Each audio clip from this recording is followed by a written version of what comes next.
അലീന മുത്തശ്ശിക്ക് മരുന്നെടുത്ത് കൊടുക്കുക കേട്ടോ. അപ്പോൾ മുത്തശ്ശി ചോദിക്കുന്നുണ്ട്, നീ വല്ലതും കഴിച്ചായിരുന്നോ എന്ന് ചോദിക്കുകയാണേ. ഞാൻ കഴിച്ചു മുത്തശ്ശി എന്ന് പറയണേ. ഇവിടെ നിനക്ക് വേണ്ടത് എന്താന്ന് വെച്ചാൽ എടുത്ത് കഴിച്ചോളണം. മറ്റു വീടുകളിലെ പോലെ ഒന്നുമല്ല. ജോലിക്ക് നിൽക്കുന്നവർക്ക് ആഹാരം കൊടുക്കുന്നതിൽ വൈജമോൾക്ക് ഒരു കുഴപ്പമില്ല, എത്ര വേണേലും കൊടുക്കും എന്നൊക്കെ പറയാം കേട്ടോ.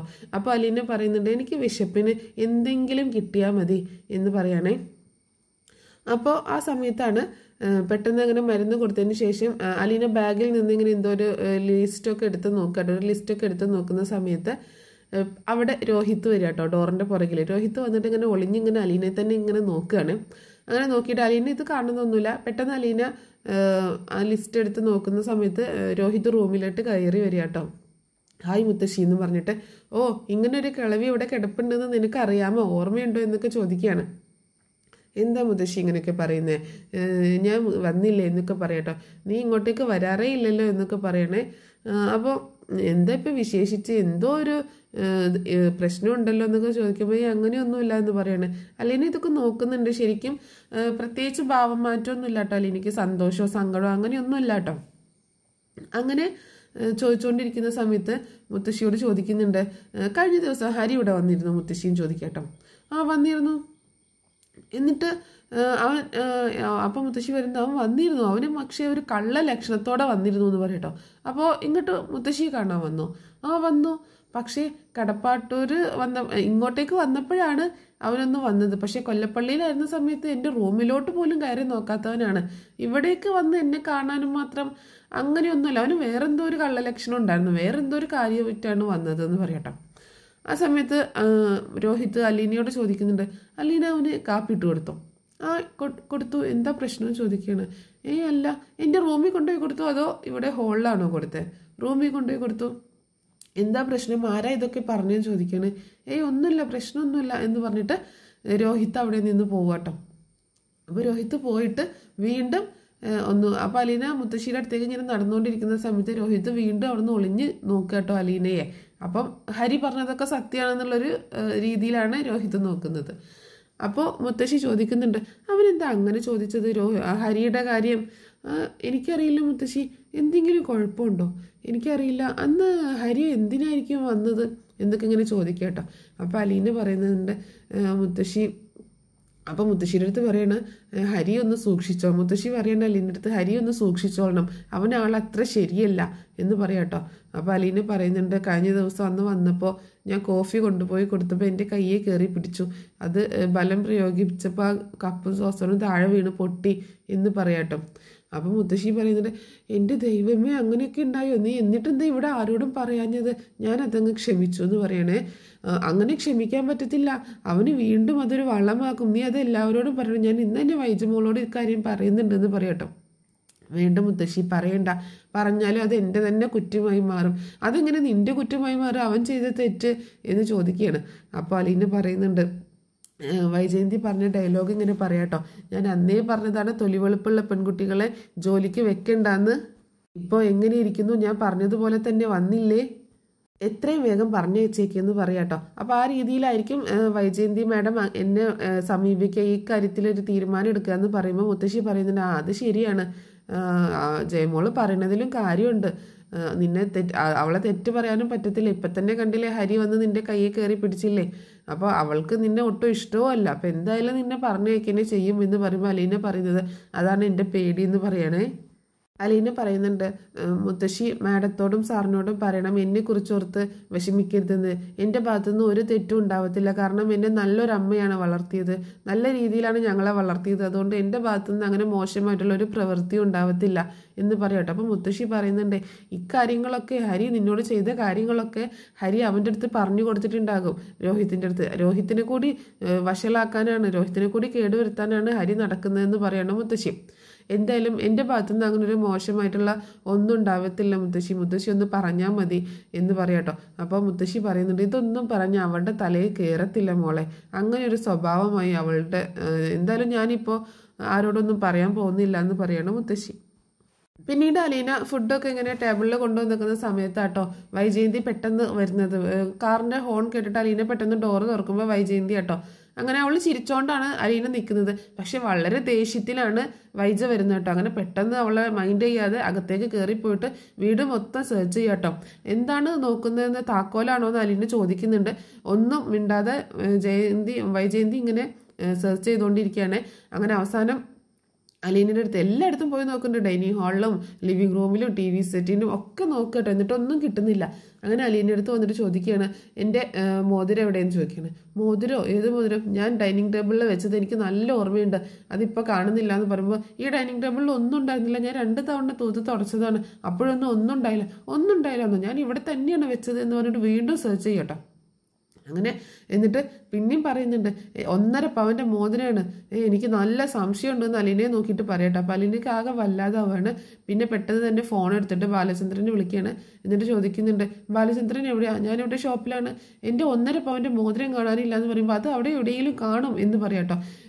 എന്നിട്ട് പെട്ടെന്ന് ഫോൺ കട്ട് ചെയ്യണം. അപ്പോഴൊക്കെ ഫോൺ കട്ട് ചെയ്തു, ഇവിടെ ഒന്നും ഇല്ല, ഞാൻ ഡൈനിങ് ടേബിൾ തന്നെയാണ് വെച്ചത്, എനിക്ക് നല്ല ഓർമ്മയുണ്ടെന്ന് പറഞ്ഞിട്ട് സംശയത്തോട് കൂടിയിട്ട് അലീനയെ തിരിഞ്ഞു നോക്കുക കേട്ടോ. അലീന ആകെ വിഷമിച്ച് ഇങ്ങനെ നിൽക്കുക കേട്ടോ. ആ സമയത്താണ് ബബിതയും കൃഷ്ണേച്ചയും കൂടി കോളേജിൽ നിന്ന് സ്കൂളിൽ നിന്നൊക്കെ വിട്ട് വരുന്നത് കേട്ടോ. കൃഷ്ണേച്ച പറയുന്നുണ്ട്, ചേച്ചിക്ക് എന്ത് സ്പീഡാണ്, 100-ലാണ് കത്തിച്ച് വിടുന്നതെന്ന് ഞാൻ അമ്മയോട് പറഞ്ഞു കൊടുക്കുമെന്ന് പറയുമ്പോൾ, നിന്നെ കൂടെ കൂട്ടിയതാണോ കുഴപ്പമായത്, ഇനി നിന്നെ ഞാൻ കൂട്ടുന്നില്ല എന്നൊക്കെ പറഞ്ഞ് അങ്ങനെ അവരകത്തേക്ക് കയറുക. അമ്മേന്ന് വിളിച്ചുകൊണ്ട് ചെല്ലുക കേട്ടോ. അപ്പോൾ വൈജയന്തി വന്ന് ചോദിക്കുന്നുണ്ട്, എൻ്റെ മോതിരം കണ്ടോ എന്ന് ചോദിക്കുകയാണ്. അത് എങ്ങോട്ട് പോയി എന്ന് ചോദിക്കുമ്പോൾ തമാശ പറയല്ലേ, എൻ്റെ ആ 1.5 പവൻ്റെ മോതിരം കാണാനില്ല, ഞാൻ രാവിലെ ഡൈനിങ് ടേബിളിൽ വെച്ചതാണെന്ന് പറയുമ്പോൾ ബബിത പറയുന്നുണ്ട്, ആ ശരിയാണല്ലോ, ഞാനും കണ്ടതാന്ന് പറയണേ. എന്നിട്ട് വൈജയന്തി കൃഷ്ണച്ചയുടെ അടുത്ത് ചെന്നിട്ട് ചോദിക്കുന്നുണ്ട്, നീ എങ്ങാനും എടുത്തോ ചോദിക്കുകയാണ്.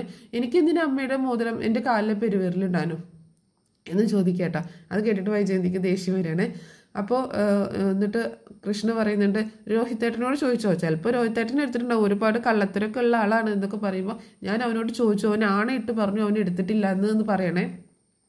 അപ്പോൾ ബബിത പറയുന്നുണ്ട്, ഇവിടെ ഇരിക്കുന്നത് ഞാൻ കണ്ടതാണ്, അമ്മ അവളോട് ചോദിച്ചോ, പുതിയ സെർവൻറ്റിനോട് ചോദിക്കുമ്പോൾ ഞാൻ അവളോട് ചോദിച്ചു, അവൾ കണ്ടിട്ടില്ലെന്നാണ് പറഞ്ഞത് എന്ന് പറയട്ടോ. ഇവിടെ ഇരിക്കുന്നത് ഞാൻ കണ്ടല്ലോ, പിന്നെ അവൾ മാത്രം കണ്ടില്ല എന്ന് പറയുമ്പോൾ അതിലെന്തോ കള്ളത്തരമുണ്ടല്ലോ എന്ന് പറയണ ബബിത. ആ സമയത്താട്ടോ രോഹിത്ത് മുകളിൽ നിന്ന് ഇറങ്ങി വരുന്നത്. അപ്പോൾ കൃഷ്ണ വന്നിട്ട് പറയുന്നുണ്ട്, ഒന്നുകൂടെ ചോദിച്ചു നോക്ക്, ഒരു ഭയങ്കര കള്ളനാണ്, ഒരു കൊച്ചു കള്ളനാണ് ആ വരുന്നതെന്ന് പറയുമ്പോൾ ഒന്നുകൂടി ചോദിക്കുന്നുണ്ട് കേട്ടോ വൈജയന്തി, നീ എടുത്തോടാന്ന് ചോദിക്കുമ്പോൾ, കിട്ടിയില്ല ഇതുവരെ, എനിക്കെന്തിനാ അമ്മയുടെ മോതിരം എന്ന് പറയാട്ടോ. എന്നിട്ട് അപ്പോൾ വൈജയന്തി ഇനിയിപ്പോൾ എന്ത് ചെയ്യും എന്ന് ഓർത്തോടെ ഇങ്ങനെ കസേരയിൽ ഇരിക്കുന്ന സമയത്ത് രോഹിത്ത് വന്നിട്ട് പറയുന്നുണ്ട്, അമ്മ എവിടെയെങ്കിലുമൊക്കെ കൊണ്ടുപോയി നോക്കും, അമ്മയ്ക്ക് ഒരു ശ്രദ്ധയില്ല, അമ്മയ്ക്ക് ഇങ്ങനെ തന്നെ വരണമെന്ന് പറയണേ, അച്ഛനോട് ചോദിക്കുകയാണ്. അപ്പോൾ അച്ഛനെ വിളിച്ചു, അച്ഛനെ ഇവിടെ ഡൈനിങ് ടേബിളിൽ കണ്ടിട്ടേ ഇല്ല എന്നാണ് പറഞ്ഞത് എന്ന് പറയട്ടോ. അപ്പോൾ ബബിത പറയുന്നുണ്ട്, അവളോട് തന്നെ ഒന്നുകൂടി ചോദിച്ചു നോക്ക് എന്ന് പറയുമ്പോൾ, അവൾ തന്നെ എടുത്തതായിരിക്കും, വെറുതെ ഇരിക്കുകയായിരിക്കും, അവൾ നോക്കുമ്പോൾ ഒരു മോതിരം ആർക്കും വേണ്ട, അത് വെറുതെ ഇരിക്കുന്നു, എന്നാൽ പിന്നെ അത് അടിച്ചു മാറ്റാമെന്ന് കരുതി എടുത്തിട്ടുണ്ടാവും എന്ന് പറയുമ്പോൾ കൃഷ്ണ പറയുന്നുണ്ട്, ആ ചേച്ചി അങ്ങനെ മോഷ്ടിക്കത്തൊന്നുമില്ല എന്ന് പറയണേ. അപ്പോൾ രോഹിത്ത് പറയുന്നത്, ഭണ്ഡാരപ്പെട്ടി തുറന്നു വെച്ചാൽ ഭഗവാൻ പോലും എടുത്തുകൊണ്ട് പോകുന്ന ഒരു പഴഞ്ചൊല്ലുണ്ട് അപ്പം എന്ന് പറയാട്ടോ. അത് കേട്ടിട്ട് ഭയങ്കര സംശയം കൂടുകയാണ് വൈജയന്തിക്ക്. ആ സമയത്ത് അലീന മുത്തശ്ശിക്ക് മരുന്നെടുത്ത് കൊടുക്കുക കേട്ടോ, കഷായം എടുത്ത് കൊടുക്കാവും. അപ്പോൾ അലീന പറയുന്നുണ്ട്, മാഡത്തിന് എന്നെ നല്ല സംശയമുണ്ടെന്ന് പറയാട്ടോ. അപ്പോൾ മുത്തശ്ശി ചോദിക്കുന്നുണ്ട്, നീ എടുത്തിട്ടില്ലല്ലോ. അല്ല, നീ എടുത്തിട്ടില്ല എന്ന് എനിക്കറിയാം, എന്നാലും ഞാൻ ചോദിച്ചു എന്നേ ഉള്ളൂ എന്ന് പറയുമ്പം, എനിക്ക് സ്വർണം ഇന്നേ വരെ ഞാൻ ഇട്ടിട്ടില്ല, കമ്മലായിട്ടോ മോതിരമായിട്ടോ ഒന്നും ഞാൻ ഇട്ടിട്ടില്ല. പലപ്പോഴും സ്വർണം വാങ്ങിക്കാനുള്ള കാശൊക്കെ എൻ്റെ കയ്യിൽ വന്നിട്ടുണ്ട്, പക്ഷേ അപ്പോഴൊക്കെ ഞാൻ ഓർത്തു മമ്മി ഇടാത്തതൊന്നും എനിക്ക് വേണ്ടല്ലോ എന്ന് ഓർത്തിട്ട് ഞാനത് വാങ്ങിച്ചിട്ടില്ല. എൻ്റെ കയ്യിൽ കാശ് വന്നാലും ഞാനത് ആവശ്യമുള്ള ആൾക്കാർക്ക് കൊടുക്കത്തേ ഉള്ളൂ എന്നൊക്കെ പറയണ അലീന.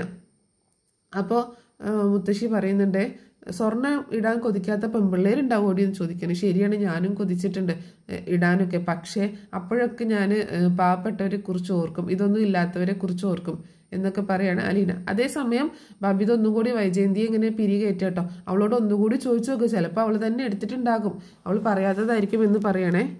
ബബിതയുടെ വാക്കും കേട്ടിട്ട് വൈജയന്തി പെട്ടെന്ന് തന്നെ അലീനയുടെ അടുത്തേക്ക് ചെല്ലുക കേട്ടോ.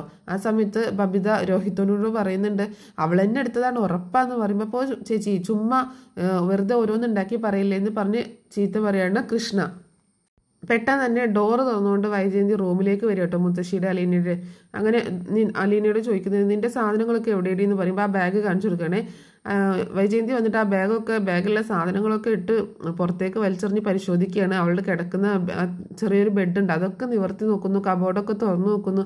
അപ്പോൾ മുത്തശ്ശി ചോദിക്കുന്നുണ്ട്, നീ എന്തായി കാണിക്കുന്നത്? നീ നിന്റെ വില കളയാണോ അവളുടെ മുന്നിൽ ഈ ഒരു ചെറിയ കാര്യത്തിന് വേണ്ടിയിട്ട്? അമ്മയ്ക്ക് എന്തറിയാം, അവൾ നിന്റെ മോതിരമൊന്നും എടുത്തിട്ടില്ല എന്ന് പറയുമ്പോൾ അമ്മയ്ക്ക് എന്തറിയാം വേലക്കാരികളെ കുറിച്ച്? ഞാൻ കുറേ എണ്ണത്തിനെ കണ്ടിട്ടുള്ളതാണ് എന്ന് പറഞ്ഞിട്ട് വീണ്ടും ഇങ്ങനെ പരിശോധിക്കട്ടോ. എന്നിട്ട് അവളുടെ ഒന്ന് കൂസൽ നോക്കിയേ, ഒരു കൂസലും ഇല്ലാണ്ട് നിൽക്കുന്ന നോക്കിയേ, അവളുടെ ഒരു ധൈര്യം നോക്കിയെന്ന് പറയട്ടോ.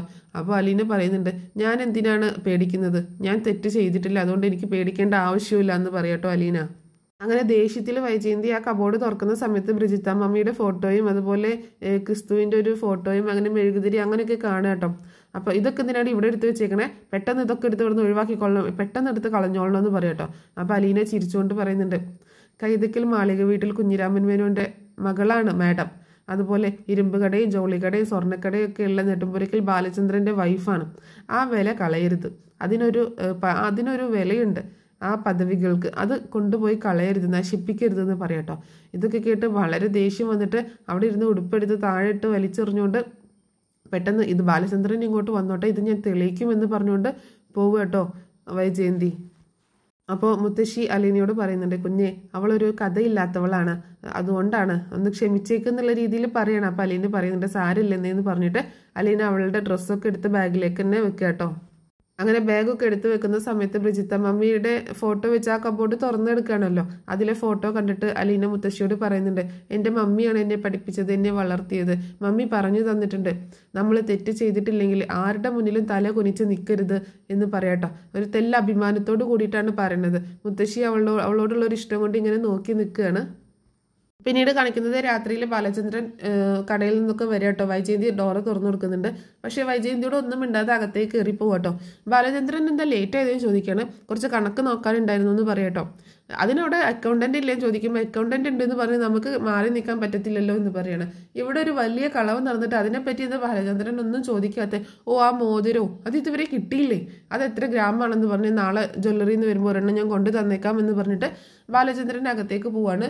കൂടെ ഒരു ദേഷ്യത്തോട് കൂടിയിട്ട് കഥകൊക്കെ അടിച്ചിട്ട് പുറകെ ചെല്ലുക കേട്ടോ വൈജയന്തി ഭക്ഷണം വിളമ്പി കൊടുക്കുകയാണ് ബാലചന്ദ്രന്. അപ്പോൾ ബാലചന്ദ്രൻ കഴിക്കാൻ നേരത്തെ ഇതൊക്കെ തണുത്ത് പോയല്ലോ എന്ന് പറയാട്ടോ.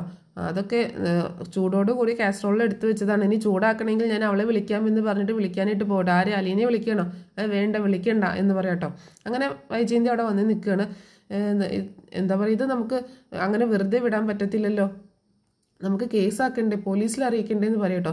ഒരു മോതിരം കാണാതെ പോയതിനാണോ നീ ഇങ്ങനെയൊക്കെ പറയുന്നതെന്ന് ചോദിക്കുമ്പോൾ ജ്വല്ലറി മുതലാളിയായ ബാലചന്ദ്രന് ഇതൊക്കെ നിസ്സാരമായിരിക്കും, പക്ഷെ എനിക്ക് അങ്ങനെയല്ല, ഇന്ന് വരെ ഇവിടുന്ന് അങ്ങനെയൊന്നും പോയിട്ടില്ല എന്നൊക്കെ പറയാട്ടോ. എനിക്ക് അവളെ നല്ല സംശയമുണ്ടെന്ന് പറയാണ്. നീ അലീനെ ഇങ്ങനെ സംശയിക്കേണ്ട, അവളത് എടുക്കത്തൊന്നുമില്ല എന്ന് പറയുമ്പോൾ ഇന്നേ ദിവസം ഈ വീട്ടിൽ വേറെ ആരും വന്നിട്ടില്ല, ഈ ടേബിളിൽ വെച്ച സാധനം അവൾ കണ്ടിട്ടുമില്ല തൊട്ടിട്ടുമില്ല എന്നാണ് അവൾ പറയുന്നത്. പക്ഷെ എനിക്കത് ഒട്ടും വിശ്വാസമില്ല എന്ന് പറയാട്ടോ വൈജയന്തി. നീ അവളുടെ ബാഗും ഡ്രസ്സൊക്കെ പരിശോധിച്ച് കാണുമല്ലോ, അതൊക്കെ നോക്കി എന്ന് പറയട്ടോ. പഠിച്ച കളികൾ ആരെങ്കിലും മോഷ്ടിച്ച സാധനം അവരുടെ ബാഗിൽ കൊണ്ടുപോയി വെക്കോ? ഇത് അവള് വേറെ എവിടെയോ ഒളിപ്പിച്ച് വെച്ചേക്കാണ്. ഈ വീട്ടിൽ വേറെ എന്തെല്ലാം സ്ഥലങ്ങളുണ്ട്, എവിടെയെങ്കിലുമൊക്കെ ഒളിപ്പിച്ച് വെച്ചിട്ടുണ്ടാകും എന്ന് പറയാണ്. വൈജയന്തി ചോദിക്കുക ബാലചന്ദ്രനോട് അവളോടൊന്ന് ചോദിക്കാവോ? എന്താ ഞാൻ അവളെ ചോദ്യം ചെയ്യണോ? ഞാൻ പോലീസൊന്നും അല്ല എന്ന് പറയുമ്പോൾ, അല്ല, ആണുങ്ങൾ ചോദിക്കുമ്പോൾ ഒരു പേടിയൊക്കെ ഉണ്ടാവും, അപ്പൊ സത്യം പുറത്തു വരും എന്ന് പറയട്ടോ. എന്നിട്ടും അവള് പറഞ്ഞില്ലെങ്കിലോ, എന്നിട്ടും അവൾ എടുത്തില്ല കണ്ടില്ല എന്നാണ് പറയുന്നതെങ്കിലോ, അപ്പൊ ഞാൻ ആരായും ചോദിക്കട്ടോ. എന്നാലും അങ്ങനെയല്ല, ആണുങ്ങൾ ചോദിക്കുമ്പോൾ ഒരു പേടിയിൽ അവൾ പറയുമല്ലോ. പിന്നെ എൻ്റെ വില ഞാൻ കൊണ്ടുപോയി കളയണോ, 2 ദിവസം കഴിയട്ടെ നമുക്ക് നോക്കാമെന്ന് പറയണേ. അപ്പം അത് വൈജയന്തിക്ക് ഇഷ്ടപ്പെടുന്നില്ല.